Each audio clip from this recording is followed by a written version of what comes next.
म्हणून तुम्हाला सांगतोय, भेटायला आलेल्या नेत्याच्या गाड्या आडू नका, मूर्खपणा करू नका. त्या हरामखोराचं ऐकून महायुतीचे लोक, महाविकास आघाडीचे लोक आपल्याला भेटायला यायचे, तर तुम्ही आडल्यामुळे येणार नाही. तो विचित्र माणूस, त्याच्यामुळे तुम्ही कोणत्या नेत्याला आडू नका, शहाणे व्हा. आडीनाराला तगडे धरून वाढा. तू कुणाच्या पोटचा आहे नेमका सांग मला. भाजपच्या पोटचा आहे का मराठ्याच्या पोटचा आहे? तुम्हाला काय रोग आले का गाडी आडीनाकडे जायला? कशामुळे आडी तो म्हणून तुला काय ताण आहे? बघा डिझेल दिलं त्यांना.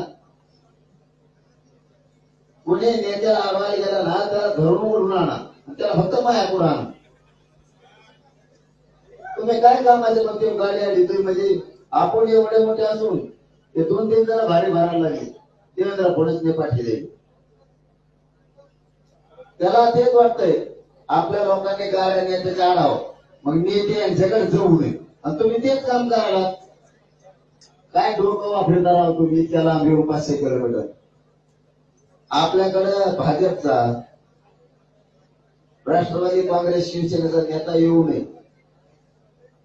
ते स्वप्न बघतोय, आणि त्याचं स्वप्न तुम्ही पूर्ण करायला लागले. लोकांना आलेलं की लोक इकडे येणार नाही. झालं त्याचं स्वप्न साकार. तो आपल्याला जेवण देणाऱ्याला फोन करून सांगतो, तुम्ही काय जेवण देता? त्यांनी लालबागच्या राजाचं जेवण बंद केलं आपल्या लोकांचं.